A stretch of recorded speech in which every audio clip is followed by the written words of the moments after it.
Hello everyone, my name's Mr. McGinty. I'm the subject leader for art and design, and I'm here to talk to you about your Year 8 options. And ultimately the question is, well, who should be doing art and design for GCSE? Well, if you really love painting, drawing, making, then this is the ideal course for you. The course that we offer is AQA GCSE Fine Art, so it does cover primarily those disciplines of painting, drawing, printmaking, making, sculpting, photography, all of those things. So in terms of what you will learn, there are 4 GCSE assessment objectives and they're all equally weighted. So these are what you are assessed on. The first assessment objective is you developing your ideas inspired by the work of other artists.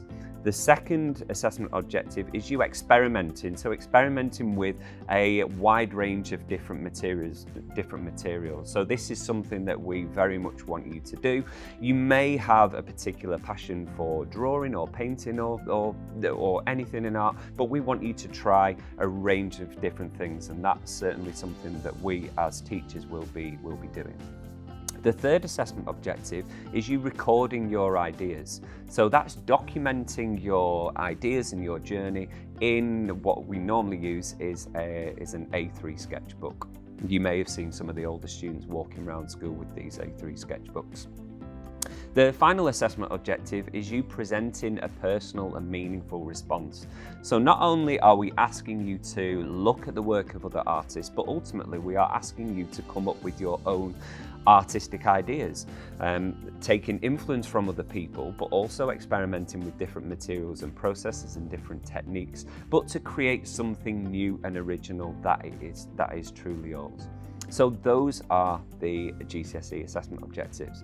The course, as you know, is run over 3 years, and we aim to do 2 projects over those 3 years. So the first one will be in Year 9, the second one will be in Year 10, and then in Year 11, we will, up until Christmas in Year 11, we will refine one of those Year 9 or Year 10 projects and try and make that as good as it possibly can be. In Year 11, from January, you will be given the second component. So component 1 is what I've just mentioned, the portfolio, which are the 2 units. The second component, which are assessed against, is an externally set task. So that is a list of project titles that are given to us by the exam board. You choose one, and in the same way that you have done throughout your portfolio, you hit all of those assessment objectives by looking at the work of other artists, experimenting with different materials, recording your ideas and presenting a personal, informed and meaningful response. Now, the only difference between the second component and the first component is that the project titles are given to you by us in the first component. The project titles in component 2 are given by the exam board.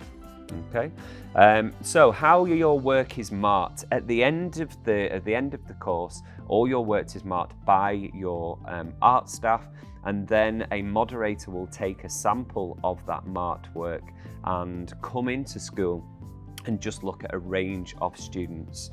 Now, obviously, we mark your work periodically, every kind of 4 or 5 lessons, but the bigger marking is done at the end of the year, where you will get your GCSE grades. What can you do with art? This is a common question that people often ask. Well, the creative industries are hugely growing.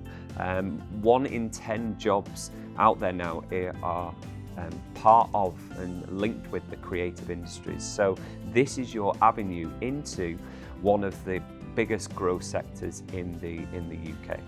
Okay, so if you really enjoy doing art, you want to develop your skills even further, then this is the course for you.